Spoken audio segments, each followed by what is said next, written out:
নমস্কার বন্ধুরা, মহাজীবন কথা এই চ্যানেলে আপনাদের স্বাগত জানাই। আমরা আগের পর্বে জেনেছি নিপকরড়ী মহারাজ তার বাবা দুর্গানারায়ণ শর্মার আদেশে আবার সংসার জীবনে ফিরে আসেন। একই সাথে বাবার অনুমতি নিয়ে সংসার জীবন ও জনহিতকর কার্যও চলতে থাকে। সময়টা 1925। বাবা নিপকরড়ী ও মা রামবেটির ঘরে প্রথম পুত্র সন্তান জন্মগ্রহণ করেন। নাম রাখা হয় অনেক সিং শর্মা। অনেক সিং শর্মা বর্তমানে আমাদের মধ্যে আর নেই। তিনি দেহ রেখেছেন।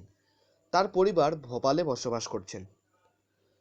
একদিকে বাবা নিপকরড়ীর ঘরে পুত্র সন্তান জন্মগ্রহণ করেছে, অন্যদিকে নিপকরড়ী গ্রামে জপ টপ ভান্ডারা সব সমানভাবে চলছে। নিপকরড়ী গ্রামে বাবা খুব বড় মেলার আয়োজন করতেন। দূর দূর থেকে প্রচুর মানুষ মেলায় অংশগ্রহণ করতে আসতেন।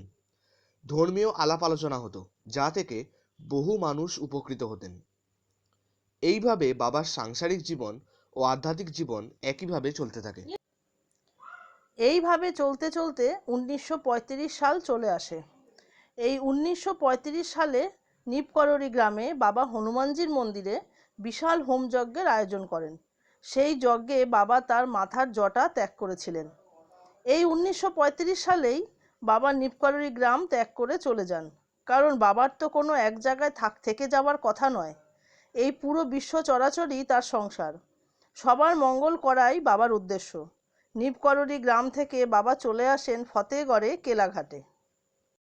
এইখানে বাবা কিছুদিন ছিলেন, আশ্রম তৈরি করেন। বাবা এখানে প্রচুর গরু পালন করতেন। বাবা তাদের প্রত্যেকের আলাদা আলাদা নাম রেখেছিলেন।